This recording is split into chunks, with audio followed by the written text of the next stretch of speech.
Welcome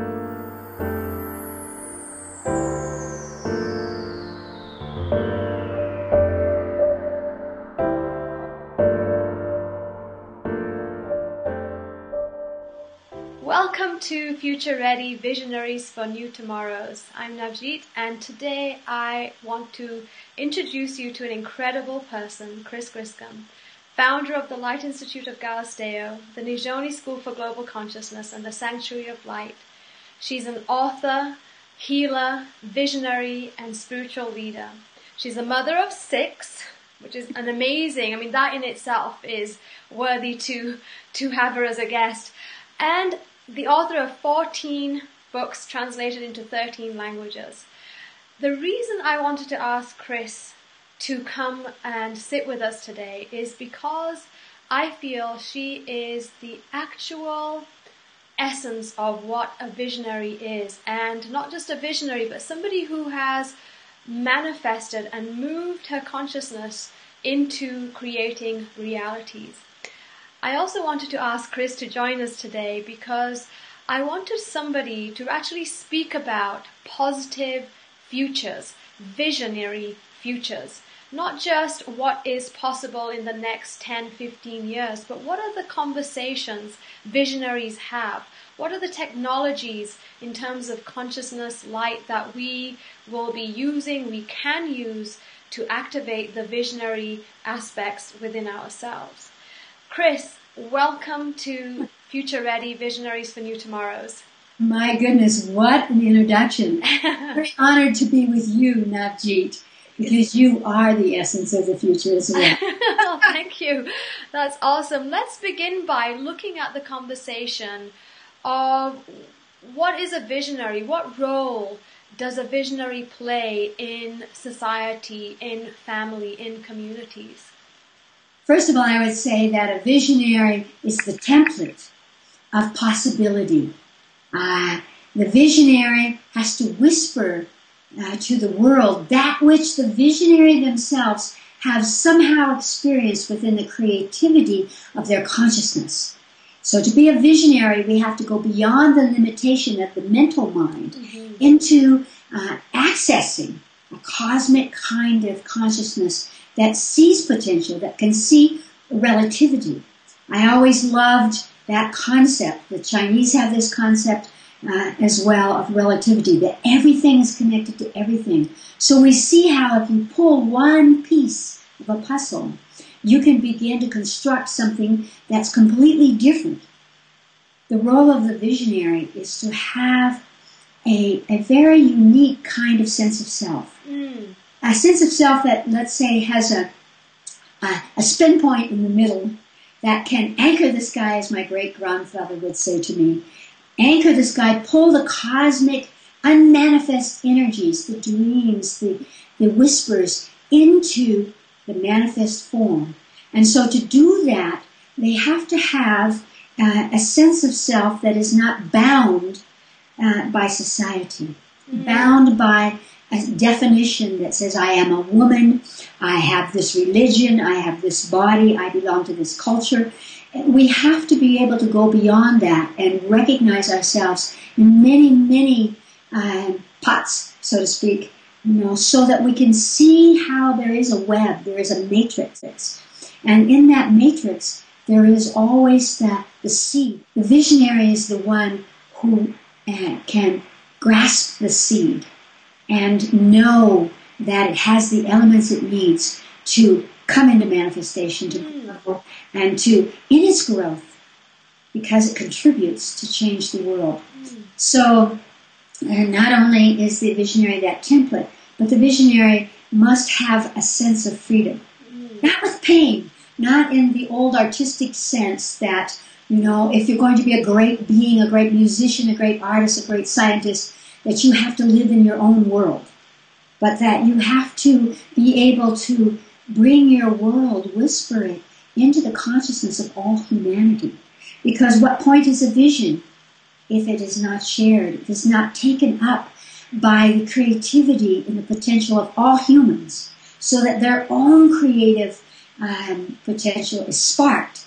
And then they take that and make something new. And that's what creates this incredible rippling out that causes the streaming of the cosmos, what I would say would be the evolution of the soul. I love that. I love that because what you're saying, I like the way that you've really freed the encapsulation of what a visionary is to, the old idea of visionary lone person. Yes. Heading out by themselves, society not supporting them, to the sense of that it, as that vision unfolds, there's freedom in that. There's a sense of joy in that, in what you're bringing and creating. I love that. And it's so exciting today because for perhaps the first time on our planet, the evolution of our consciousness and the potential of our technology and our bodies and our whole realities is changing so rapidly that we don't have to expect that the rest of society will burn us at the stake, so to speak, intellectually or physically, but that we really can be the spark, and that others will say, oh, that's a brilliant idea. And many times in my own life, I have created a spark, and someone else has grabbed that spark and made it into something fantastic. Mm-hmm. That's that sharing that goes on. So the old psychogenetic imprint of being different or being above than dissolve. We don't have to be above the rest intellectually, spiritually, emotionally, or any other way. We can just be ourselves and open that up, as you were saying, open that up to the freedom that's infinite. Yeah. Could you talk a little bit about how did you begin to recognize your capacities? I mean, was there a point where you woke up to recognizing, wait a minute, I'm seeing things a little bit differently than my neighbors and my classmates, my family, and how did you come home to your way of being in the world? Well, I think that it was always a gift for me and a deliciousness, and perhaps when I was a child there was a little pain in that because, I did get smacked around a little for bragging about popping out of my body and proving it to people. That didn't give me any friendship. So, or also reading people's minds, that I think many children do. And so I had to learn to quiet that down a little bit. But then as I grew and I saw what a gift it is, that it's not for yourself, but it's something that it can be shared or gifted to somebody else, then I took it as a different way. And the gift there was that I saw that everyone else had it. So I took the responsibility as kind of a smile, a cosmic giggle, to point out. I learned to show others, to mirror to others, you have this. You are exceptional. And that has been my gift. But I'll tell you the turning point in life, which was when I came to New Mexico 44 years ago. I was involved because of my Peace Corps work with birthing and education for birthing and being with many births. And birth, of course, is the most sacred, magical thing that women give to the world and can bring men into. And so on my sixth birth, I chose to give birth in the ocean. And meanwhile, I was thinking about becoming a midwife and helping midwives to connect with doctors to allow midwifery in New Mexico. I came back from giving birth in the sea, and I called up all the midwives and I said, here is a new idea. We can do this in the water. It's much better for the mother. It's much better for the baby. And their reaction was to shut me out. They were furious with me. And several of them called me up and blamed me and said, look what you've done. Now you've spoiled it. No one will want to allow midwives into hospitals. You should have kept your mouth shut. And they were terrible. And I was driving home one day after talking to some midwives, and I parked my car and I sobbed emotionally that I was not accepted, that I had had good faith and I had given a new idea. And then suddenly the light went on. I had done something no one in the world had done. First baby born in the sea. And suddenly the cosmic giggle came up in me and I was free. And I realized, We don't have to apologize. And this is very important when it comes to visions. Yeah. Not all your visions will come into form. Some of them will crash and burn. And it's all right. The point is to expand, to reach out and tickle the potential, to reach across into the unmanifest, into form. So with that, I became free, and it allowed me to turn around and understand their perspective, but not to be caught in that pot. So I think that was the day that I really unlatched myself and said, go ahead, envision something, try something out. I've tried out a number of things that may not have crossed the veil perfectly, but there are others that have. And so it's a great sense, and I would want to say to everyone, each and all of you are visionaries. You have been since before you were born. And so tickle yourself and allow yourself to give permission to say, I am a visionary. What shall I create? That's really powerful to recognize that you could giggle about. I mean, that's an amazing revelation to be in for yourself. One of the things that you just were talking about, that we're visionary before birth, and the work that has made you a leader in the spiritual communities across the world is the work with what people will call reincarnation, which we call multi-incarnational work. Yes. Could you talk about the groundbreaking possibilities that this work has? I really want for people to get an understanding of what we mean when we say not necessarily reincarnation, but multi-incarnation, because again, you popped open the veil of it being this linear conversation to being something much more dynamic and much more engaging. Could you talk about that? Oh, we have days and weeks. I do.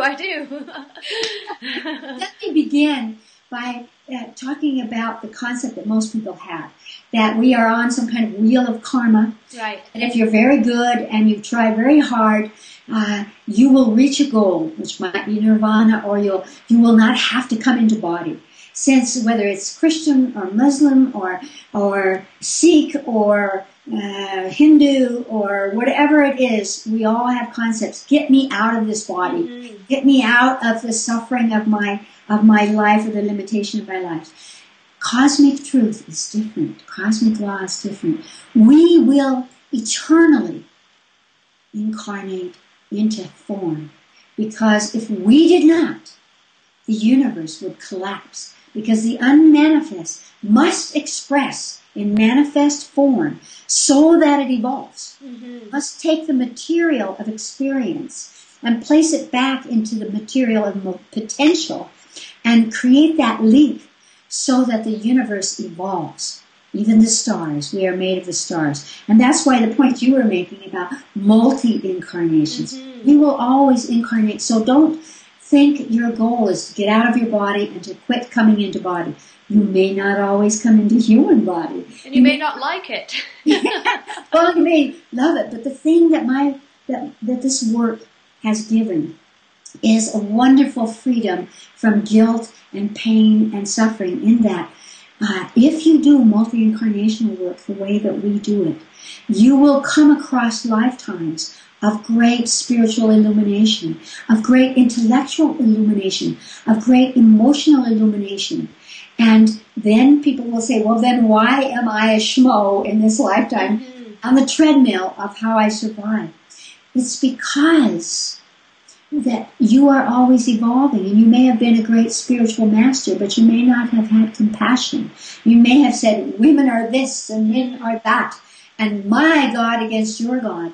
And so you will go many incarnations working on that particular thing, not to punish you, not because you missed the wheel, but because you are expanding the potential of all consciousness, human and otherwise. And this is the gift of being embodied. And so it's incredible for, let's say, talking about birthing, for a man to have an experience in a lifetime of being a woman giving birth. It teaches the man how to make love to a woman. teaches the man how to nourish. You may have a lifetime as a great spiritual or a great musician, some wonderful quality that's made you famous. And that energy is still inside you because the mind of the cell holds the echo of all of the infinite lifetimes you've had.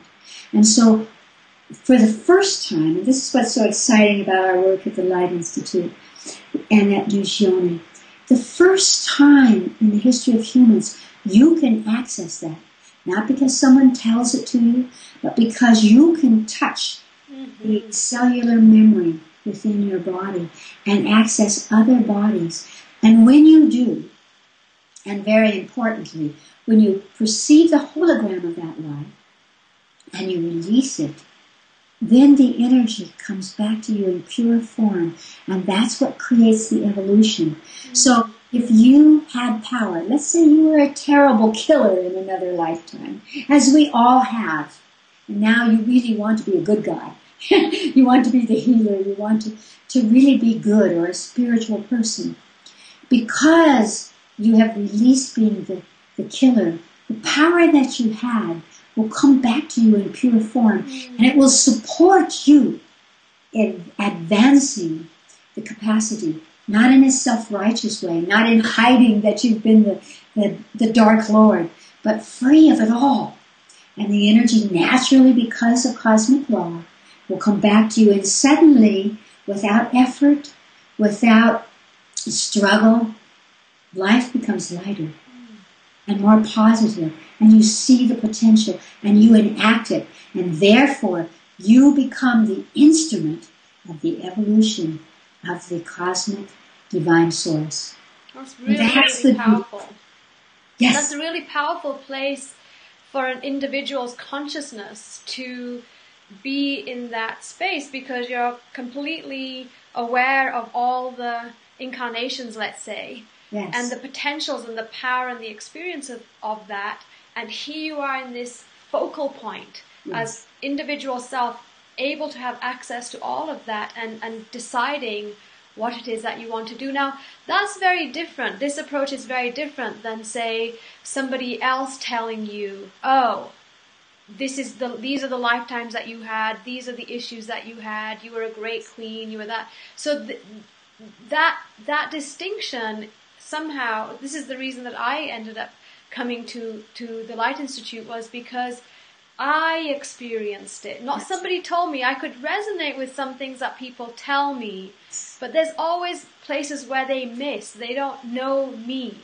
So could you talk about that sense of the knowing of the self and the incredible connection, that channel of expression you created of the higher self, and really listening to the inner voice and what that is? Because I think that was one of the great freedoms that I was able to experience and use in my life, was the sense of the higher self, your inner voice, and how you describe that. And look at you now.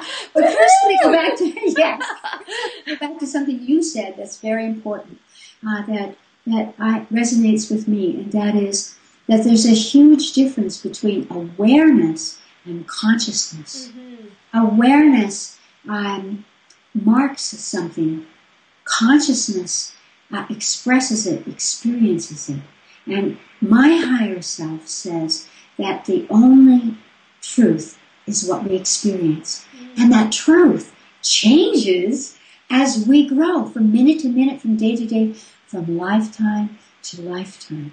So we want to really begin to feel inside ourselves that we are conscious, sentient beings. We're not just mental beings who are aware, yes, I know about lifetimes, yes, I know that someone told me that. Right. But when we have an experience of that, then it has a kind of truth that ripples through our several bodies. Not just the mental body that says, oh yes, I'm aware of that, but our spiritual light body that links it to purpose.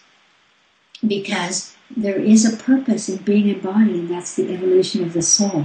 So then the consciousness holds the purpose, and then our emotional body plays out a theme that shifts so that we free ourselves. That's called evolution. And our primordial, sexual, physical bodies are literally changed by those energies.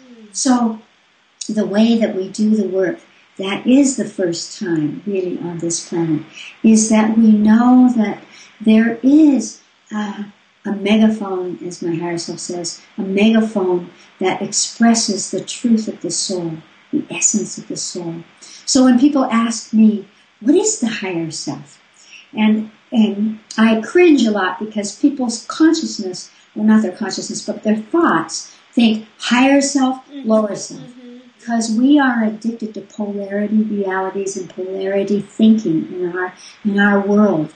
And it isn't that true. The Chinese knew that thousands of years ago, that the infinite figure eight of darkness and light, of birth and death, of all of those kinds of conversations, of evil moving to light, to good, they are all interconnected. So it's not that the higher self is separate and hides the lower self. It's that the higher self sees it all and embraces it all without judgment, because the soul uses every thought, every expression, every gesture and experience for the evolution of the cosmos. And that's what's very important there. So the higher self is really that lifting up and expanding and seeing the hologram, all of it together, and then using the power of choice. So the higher self is the intuitive essence of the soul. It's your own inner voice. When we listen to our own intuition, not that part that says, ooh, something bad is going to happen, but sees a bigger arena, the intuition that sees potential, rather than that survival level.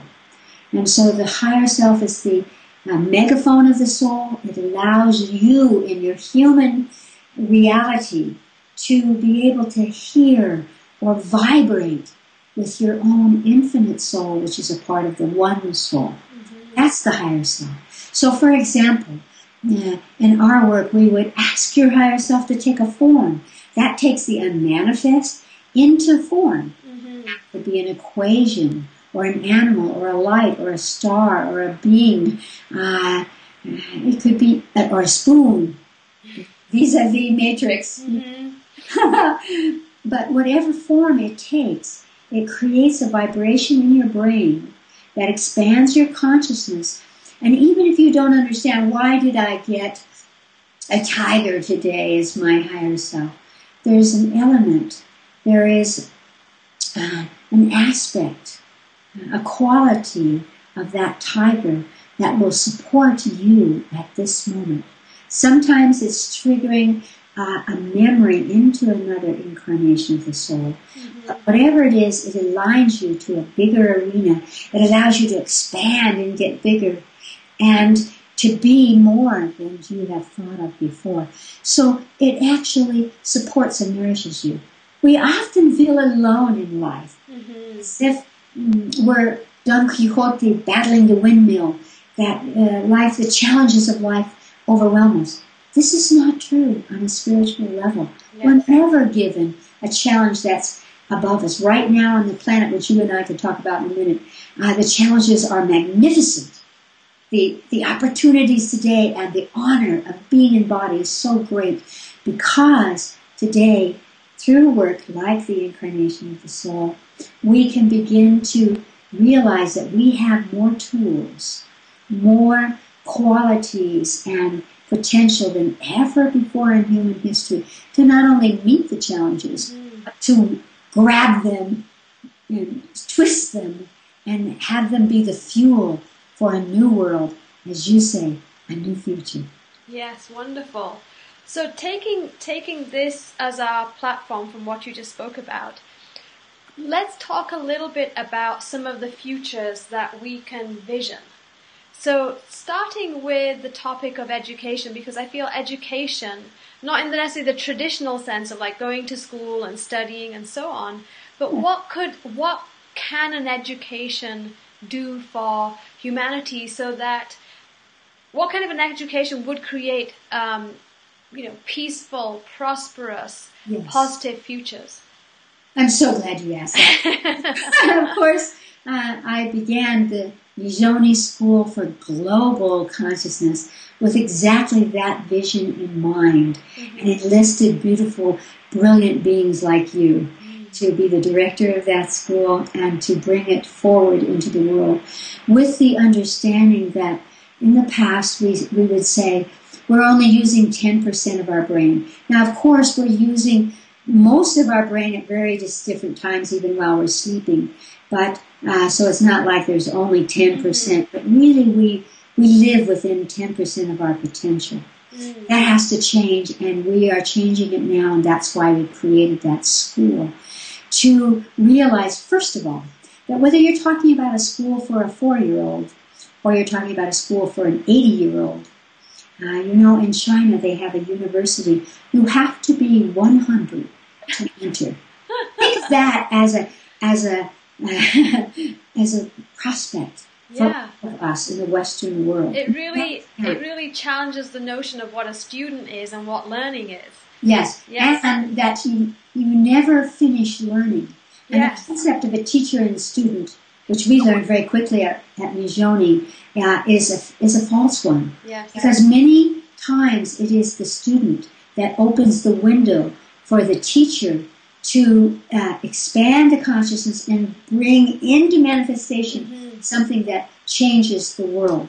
It's important to realize, certainly this came about in my work of multi-incarnations, that the baby, even at the moment of conception, is a fully developed soul with infinite incarnations of the soul that come in as its potential to guide and to amplify and to change the future. So the educational system, basically, we have to throw it out. We really, truly have to throw it out. Now, learning mathematics the way we have in the past is irrelevant. We can use a computer for that. So remember that something in the human consciousness filtered down into the neurotransmitters of the brain to create computers. We are the originators of the computers. Right.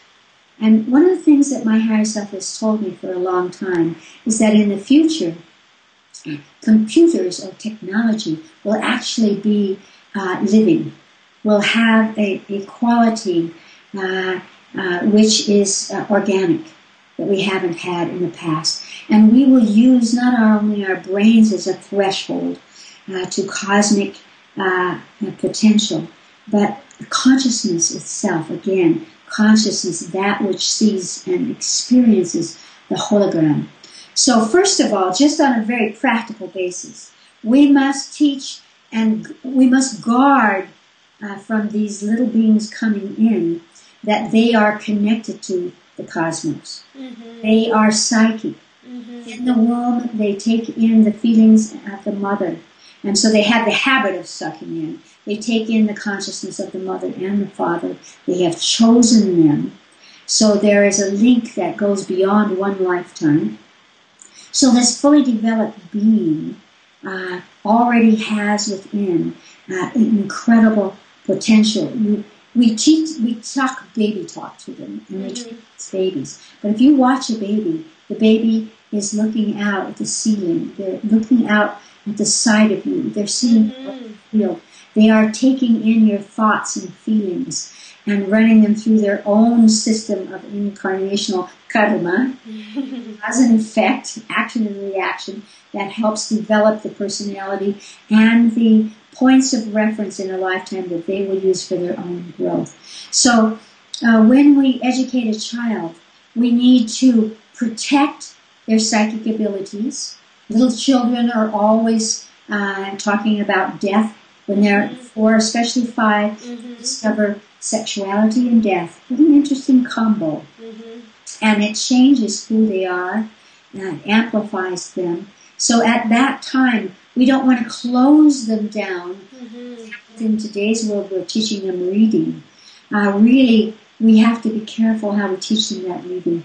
And that's why I love all these new computer programs, because they allow the child to read but to read through association, to read in a holographic way. Visually, yeah. Visually, not just linearly. Yes. Right. Because if we're going to be in the future of global society, we have to recognize that some cultures read from bottom to top. Some cultures read from right corner to left bottom. And so they put verbs and subjects in different places. That changes the consciousness, the way we see reality.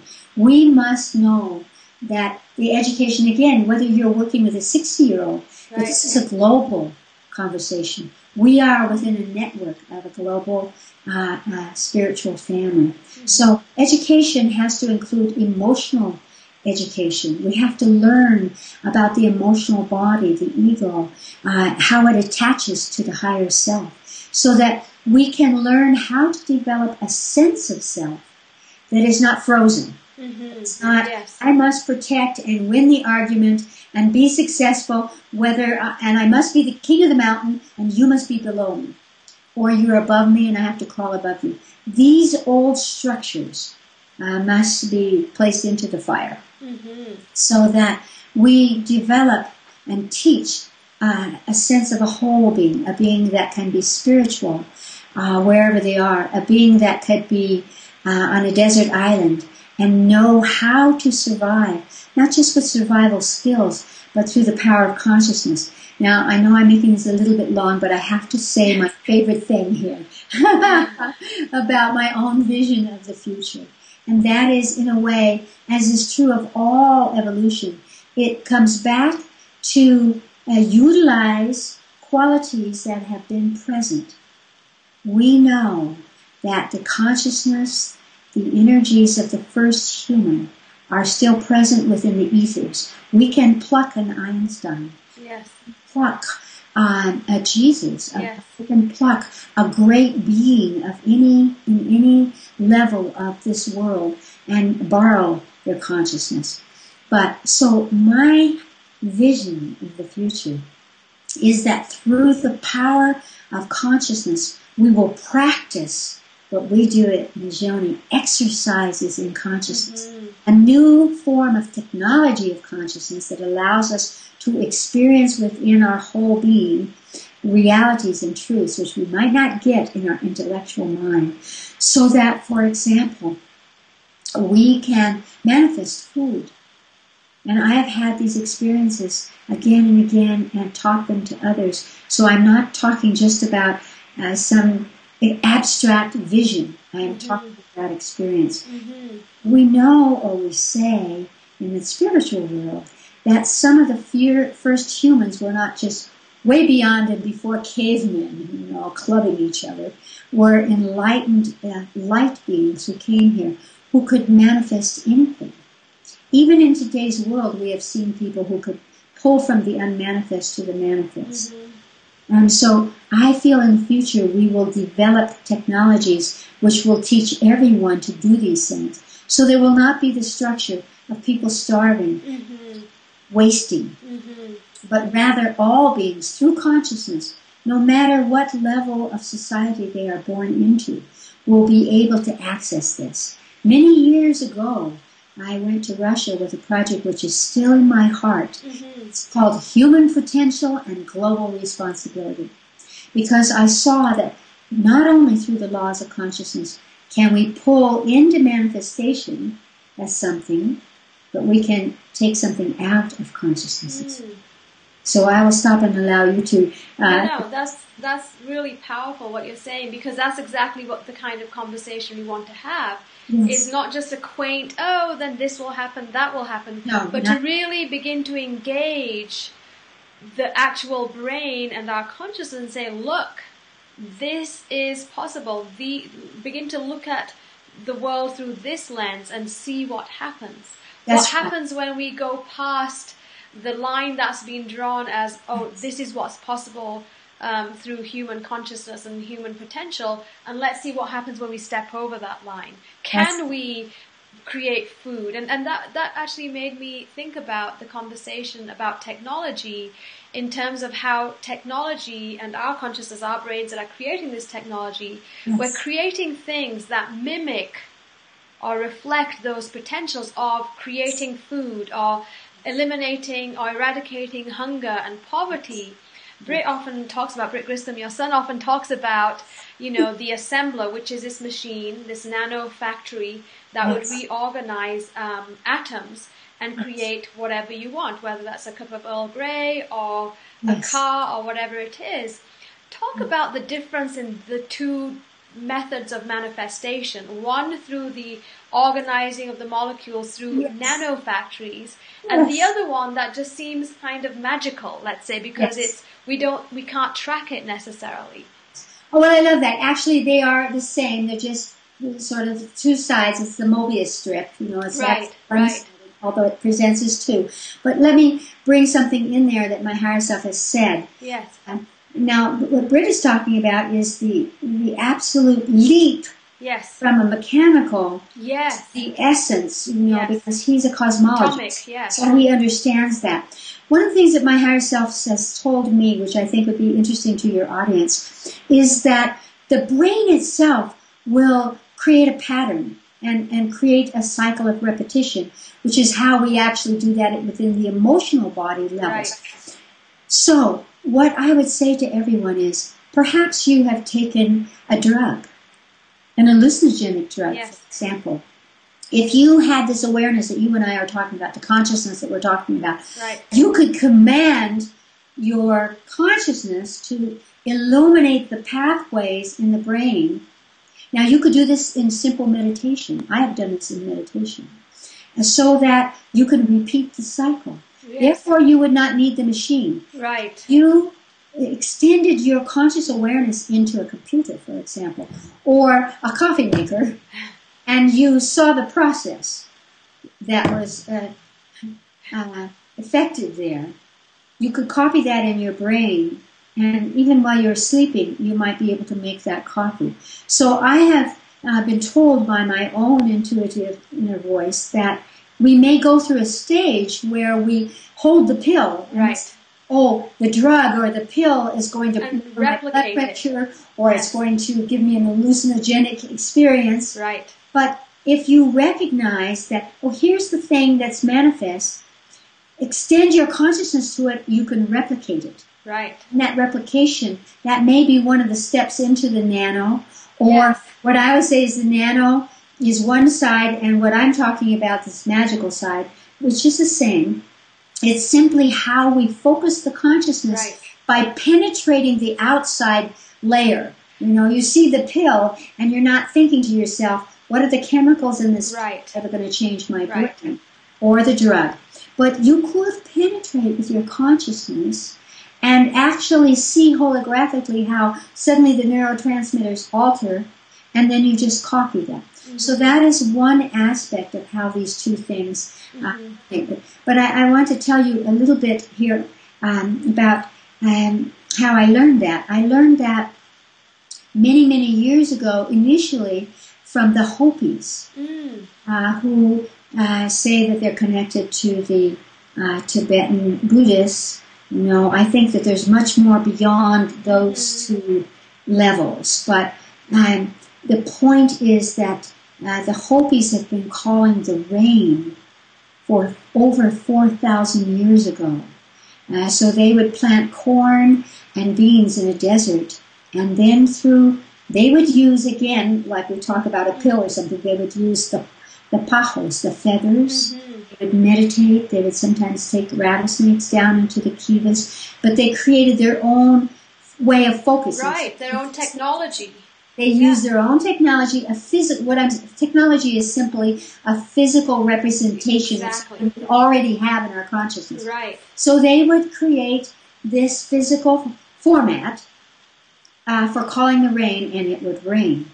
And so I had the opportunity to take the first 82-year-old female Hopi to Africa to call the rain. That's a long story, but it rained, and it stopped a drought and saved thousands and thousands of people's lives. Her taking her feather, standing in a place where rain never comes, and calling the rain. And it rained while she was calling the rain. So heavily we couldn't get out.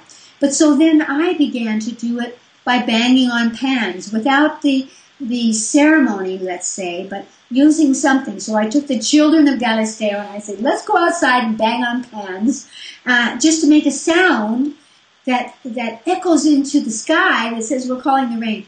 It would always rain.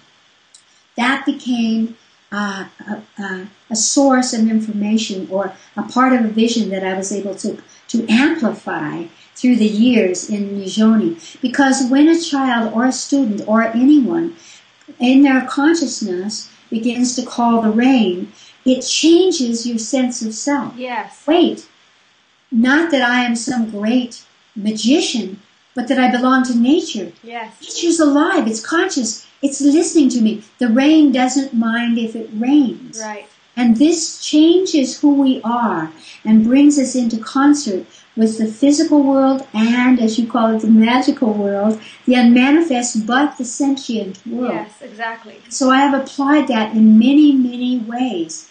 And a quick story that I would like to say, because not only calling the rain, I would invite you all to do that, or to call the sun. If there's a flood, call the sun. The sun. You just want a sunny day. You want a sunny day. You want a summer day. Fine. It isn't manipulating nature. It's aligning to an aspect of nature that can come forward. So we're actually supporting nature when we do it. And I think the fabulous thing, what you're saying here, is for someone who's never entertained that conversation, is just to try it. Just to play, not under pressure of performance or feel like they have to prove it or not, negate it, but just open yourself and see what happens. You become aware. Now, if you do it with teenagers or children, it will probably rain before you get finished thinking of it. If you do it with adults, I find in New Mexico it often will take maybe 3 days. Yes. But it will come. And so I would say, if you close your eyes, or even driving, and you say, rain, rain. Yes. Maybe you can smell the rain. Yes. In Nijoni, we always said we had 70 senses. So you could smell the rain, hear the rain, see the rain, feel the rain, imagine the rain on your skin. All of those ways are creating a magnetism. Yes. A magnetism which reaches across the veil into the unmanifest and attracts those energies. The molecules of moisture come together and suddenly it's raining. It's raining, yeah. And one of the most beautiful experiences that I've had to show people that this is true was after the great tsunami that destroyed in the Indian Ocean, Indonesia. Indian Ocean, all of that whole area. Yes. I was in Germany, up in the Baltic Sea, doing an intensive. I had 23 people, and at the end of the intensive, we had all been looking at lifetimes, ones that we were releasing, ones that we were amplifying, where we had qualities. And so at the end, I asked them all to go out to the sea. We were at the sea. Yes. Because of the tsunami, way up in a different part of the world, because of the flow of the ocean, the sea was foaming. It was milk white. There were fish, jellyfish, all kinds of sea beings on the shore. It was a shocking experience to see the sea like that. Yes. In such turmoil. And I said, we will take a cup of water from the sea. We will place our hand over it. And each of you, in your own consciousness, give a wish or imagine as if it were already true. Yes. May the ocean be still. May life continue. May peace flow through the ocean. Whatever it was that you wanted to put in it, hold your hand and allow your thought and your vision to come through the energy of your hand in your auric field into the water. And so we all did that, and we poured our cups into the sea, and within 2 hours, the sea had become crystalline clear. You could see the sand at the bottom. Mm-hmm. It was still, it was quiet. Mm-hmm. It was a miracle on but what is a miracle? It's just something we may not understand. Yes. We have the opportunity to participate in. And so now, everywhere I go, I've done it in Italy, I've done it in Brazil, I ask people, come, let us put something into the sea Yes. Because our brain is 90% water. Yes. And so, but that's just a very practical I love that. to show yourself that your thoughts, your heart, your power of your consciousness can alter your third dimensional reality. And also that people don't have to flip around and flip about feeling helpless or disconnected from these bigger forces and energies. And I think that just, again, that permission to step out of this very contained identity of I'm human and this is all that I can do. Nature is bigger than me. Creation is bigger than me, and I have there's no reflection back. That, as you say, God grows through you. We don't exercise that consciousness. We exercise a consciousness of being creation and being in this bigger wheel of karma, and maybe not so much, or sometimes wheel of fortune. But we don't exercise how we can touch life to uplift it and to grow it. And I'm grateful for your creating these distinctions that allow humans to exercise and practice much bigger awareness. Like we start flipping around like, oh my gosh, he's talking about calling the rain. And that's just the periphery of just the beginning of the kinds of conversations for future-ready visionaries that we're talking about here. Yes, and I love that you used that word, maybe a little bit more the wheel of fortune. Because we have used the word fortune as if it were a negative karma. Right. People have the sense that karma is negative, that you're going to pay off, for what you've ever done, what you owe. Yes. Rather than the whole universe is full of what the universe owes to you for all the goodness, all the gestures, all that you've done in infinite lifetimes. And so fortune is not something that is bestowed upon you because you've been a good guy. Right. Fortune is what you create because, again, that word I used a while ago, the power of choice. Yes. And so the future today is exactly to feel that you can reinvent yourself at any moment, that you can expand your potential, you can call upon your cosmic potential in very, very third-dimensional ways. What's happened is that we have identified ourselves as talking heads. Mm-hmm. We have said the way to have fortune, if you're going to take it upon yourself, is to be smarter than everyone else, is to somehow get to the top of the pile. And we didn't know that the wheel was turning. What was that song so long ago? He who is first will later be last. And otherwise, Bob Dylan. It won't do you any good to be king of the mountain because the wheel is turning. It's turning, yes. You don't have to go to the bottom, but you have to go to an expansion that it allows you to be inclusive of everyone else. And so fortune is what you choose. Yes. Choose it because you have a consciousness, and this is the future, and may it begin now. Yes. A future that envisions these capacities. I have to say, I've never said this in public before, but let's see, 50 years ago, I was supposed to have a big party. It was a diplomatic party. I was doing a dipping of cheese, A fondue thing? Yes, a fondue. I didn't have enough bread. And so I actually imagined I was breaking bread in little pieces, and I just saw bowls and bowls and bowls and bowls. And there were bowls and bowls and bowls. And at the end of the evening, there were still bowls and pieces. Mm-hmm. I didn't stand around watching. That's right. Yes. I didn't watch. For the proof. I just kept doing it, and then I took it out, and then I came back, and there was still bread, and I took it out. The breaking of the bread. Yes. So we have templates. Yes. In every tradition, I only use spirituality because all of us are spiritual. Yes. You can't get out of being spiritual. You were born spiritual, you will die spiritual, no matter what you do in the middle. It has nothing to do with religion. But we have templates. It's simply that spirituality has allowed us to cross that threshold. Right. It's just a language, yes. We have magicians as well. Yes. Who use that spiritual energy to make manifest that which was not manifest. Right. And maybe they had a technology of that, but any magician will tell you that there have been times when it wasn't a secret, it wasn't a technology that they had, something happened. It wasn't a trick, yes. It wasn't a trick. Exactly, yeah. It's not just a trick. Yeah. And so we have everywhere. And the beautiful thing that I have found in my work, and this has happened because I have had 58 years of doing incarnational work. I've done it more than anyone on the planet, I think.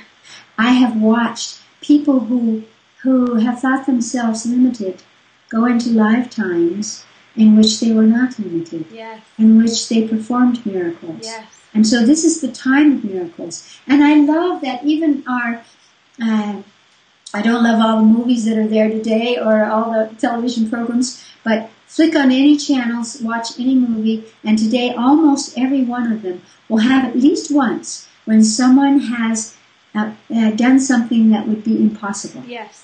Well, I think we're attracted to that because it's a memory. It's a memory of not just wishing, but an actual experience. I mean, that's why I think when people sleep and they dream of flying or breathing underwater, there's something that happens in the body. I mean, I have had dreams of flying, breathing underwater, and in some of the dreams I've consciously tried to remember to imprint how I was doing that. And one of the things I remember about the flying dreams is that I had a very different relationship to the way that I related to the weight in my body. Like the way that I held the physical body in my consciousness. It wasn't that my body was different, it was how I held it in my consciousness. And I think that's part of the education that we're talking about is, beginning to practice some of these ways of holding our consciousness, allowing it to be lit from a different direction. I love that, lit. Yes. And so that brings me to the next conversation. We have a few more minutes, so I want to get as much as I can. It's talking about light. Light as education, light as technology for healing, light as part of our being future ready. Yes. If there's one thing that is one of the jillion things that we have been gifted in choosing planet Earth, is that we have light in many speeds. Yes. Every shade, every color is a different speed and length cone of light. And so we have infinite qualities and aspects of light that we can relate to. Yes. The body is made literally of light. Yes. Every time you make a new cell, the RNA sends a message to the DNA through ultraviolet light and says, here is how you reproduce it. Endocrine system is the balance between the physical body and the light body. So we know light bodies. Every child, every person, every time you dream, you are out of your body and in a lighter body, a lighter vehicle. We know from incarnations, we know from dreaming, we know from experiences that we have light bodies. So I'll quickly say that how it came to me, and I didn't know that this is how it came to me. I just started doing it as part of the work because I saw that if I said, where are you holding this memory body? Yes. It's in your body. Yes. And then what color, what frequency of light, since the body is made of light, does that place need to dissolve it or amplify it or whatever? And I began to use that. And then only several years ago did I discover that the way it came to me was that I love chasing rainbows. I would get in my car and follow a rainbow. Of course, you can never catch it. One time I'd done it for 2 hours in New Mexico. Finally, I came back to the hogback, the hill, coming into my town, and there was that rainbow, the same rainbow. Yes. It was over the hill. I got out of my car. I walked out into the field because I wanted to feel its vibration. Yes. The rainbow came through my body, looked down, and I saw the rainbow coming into the earth through my feet. Wow. I think that is where, again, it had to wait a little in third-dimensional time, but that was the awakening of light, and I just didn't realize it then. But that is when I began to use light. And so it's very important for people to think about the colors that you wear, to really, when you walk in nature, dive into the green in the grass, dive into the yellow of the sunflower, and feel that those colors will affect your body. We know in psychology that it doesn't matter what culture you come from, whether you come from a culture in the Amazon or you come from New Mexico, your body will emotionally, physiologically respond to shades of color in the same way. So light is essential. Shifting our bodies, making them more light, the more every day, if people just say, what color do I need today? And then you could wear that color. But what color do I need today to feel strong, to recognize myself, and to expand my consciousness? And then instantly your body will speak to you. You will imagine, you'll see or hear or feel a color. And then you just suck it into you, and you will find it will change your attitude. It will give you that future of possibility, probability of positivity. Wonderful. Chris,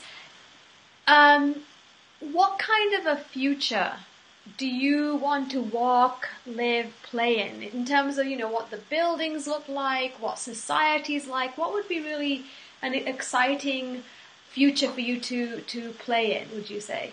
It would be a future of what my higher self said to me so very long ago, electric fluidity. That everything pulses, that we are a part of the pulse of the cosmos, and we feel that.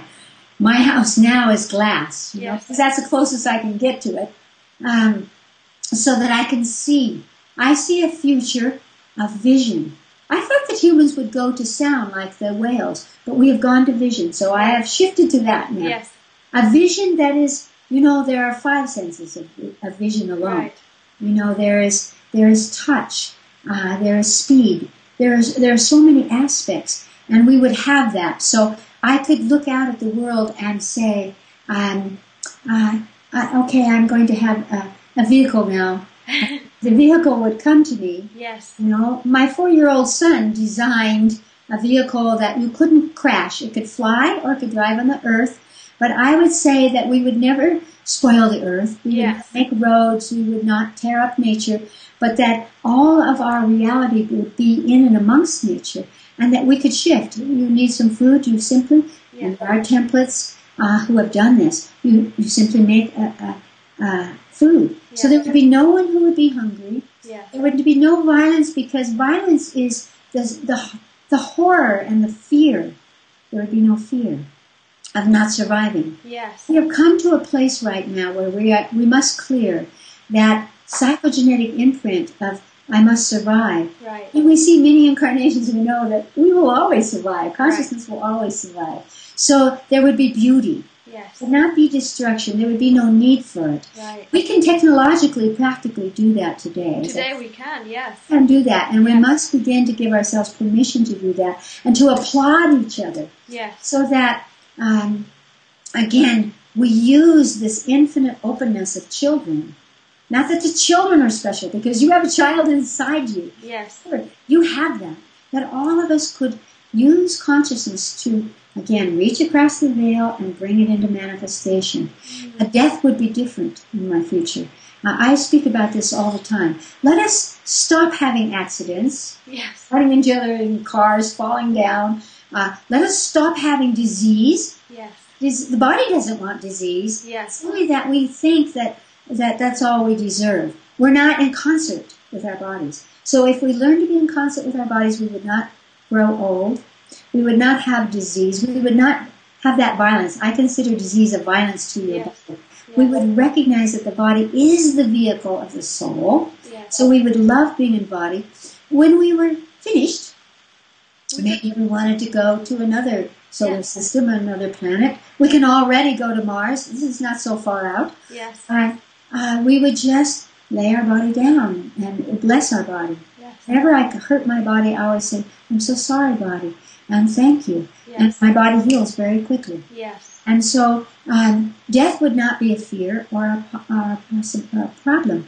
We would not be afraid of other cultures, because we would recognize through the openness of our consciousness that we have been all cultures and all races on this planet. Right. And So- I think culture would be an interesting transition, because so much of what we call culture, traditions and practices are caught up in these old belief systems. So even culture that we go to another country to explore and experience is going to has to change. Must change. Yeah. You see, when people are afraid, we fall back on our cultures. We fall back. Yes. But we are not in tribes anymore. Humans, we are not tribes anymore. Yes. Separate We don't tribes. have to be. We cannot Yeah. be. Yeah. We cannot be. And so cultures just create that confinement that makes us feel safe. Mm-hmm. If we could use the theme of safety and strength and creativity, we could let go of that.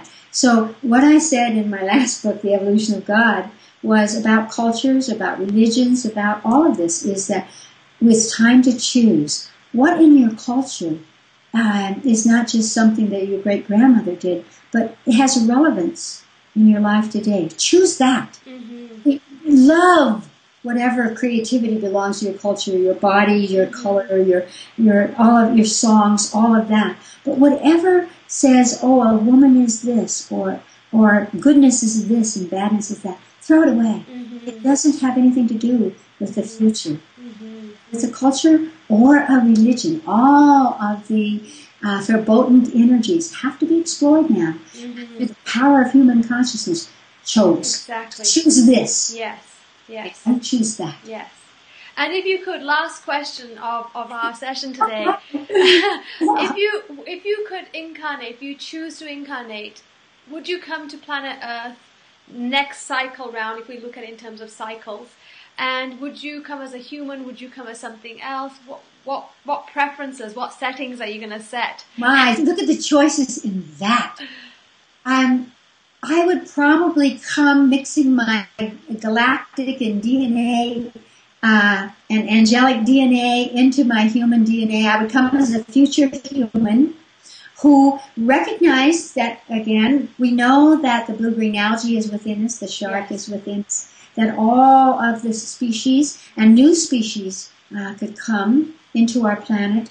I would come bringing in cosmic energies, cosmic DNA, cosmic beings into a future human on this planet in that kind of concert, so that we could really know that Earth is protected and part of a solar system, part of a galaxy, part of a universe which enfolds with other universes. So I would come with this infinite consciousness that would allow me. By the way, we can change form. Yes. We could be an eagle. Yes. We could be a new being. So it would have the limitless potential. Yes. And I have experienced that as well.